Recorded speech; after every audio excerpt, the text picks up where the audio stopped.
ఏందయ్యా మంత్రి గారు గంగుల కమలాకర్ గారు, ఒక్కటే నువ్వు రాజీనామా చేయాలి, ఈటల్ని రాజీనామా చేయాలని చెప్పేసి మాట్లాడుతున్నావు.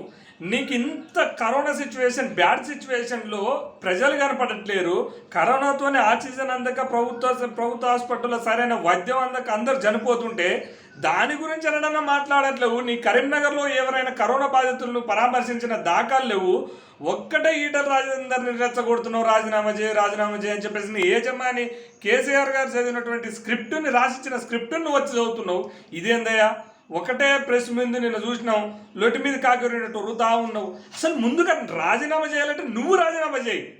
నీ మీద కదనయ్యా ఆరోపణలు వచ్చినాయి, రాసలీల ఆరోపణలు అని చెప్పి నీకు సంబంధించినటువంటి పేపర్, నీకు సంబంధించిన మీ పార్టీకి సంబంధించినటువంటి టీవీ ఛానల్లో 24 గంటలు రాసలీల మంత్రి అని చెప్పిండు కదనయ్యా. నువ్వు రాజీనామా చేయాలి కదా.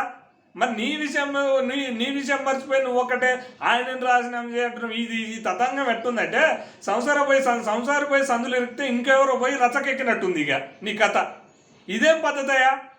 ఇవాళ కోవిడ్ సిచ్యువేషన్లో కనీసం ఎవరిని కూడా పరామర్శించట్లేడు, ఆరోగ్యశ్రీలో చేర్చిరని చెప్పేసి నీ యజమాని అడుగు.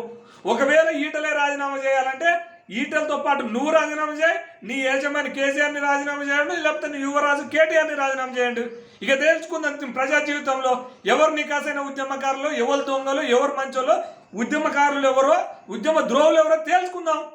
ఒక్కటే నేను ఉద్యమం చేసినా 2009లో ఏ పార్టీలు ఉండో, ఏ మోకాలు నీళ్ళు తాగినవో, ఏ మోచేతి నీళ్ళు తాగినవో, ఎవరికాడ మోకరిల్లునో అందరికి చెప్తారు.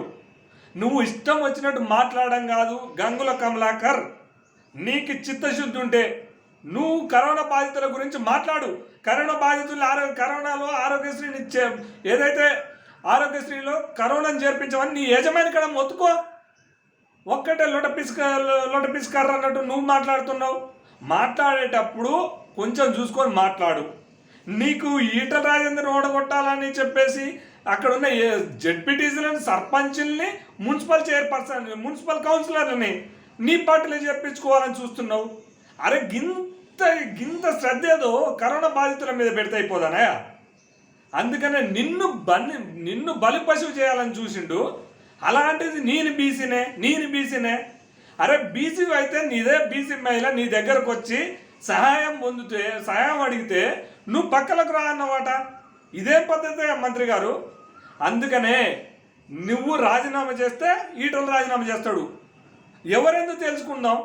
ఒకవేళ ఈటల రాజేందర్ గారు అనుకుందాం కేసీఆర్ బొమ్మ మీదనే గెలిచిండను, మరి కేసీఆర్ కుమార్తె గారలపట్టి కవిత గారు ఎందుకు ఓడిపోయారు? కేసీఆర్ బొమ్మ ఓడలేదనా ఆడ? లేకపోతే నీ దగ్గర ఎంపీ వినోద్ రావు ఎట్లా ఓడిపోయిండు? మరి అప్పుడు కేసీఆర్ బొమ్మకు ఏమన్నా కన్న వేసిర్రా, లేకపోతే కనపడకుండా చేసిర్రా? ఏం మాట్లాడుతున్నావయ్యా? నీకు ప్రజల మీద ఉన్న, రాజకీయాల మీద ఉన్న చిత్తశుద్ధి ప్రజల మీద లేదా? నువ్వు మద్యం సేవించి నువ్వు లేచేసరికే ఒకటైద్దని నీ కాన్స్టిట్యున్సీలో ఉన్న ప్రజలు మొత్తుకుంటారు. నువ్వు ఫస్ట్ దాన్ని చూసుకోవాయా మంత్రి గారు. ఇట్లా కాదు రాజకీయాలు.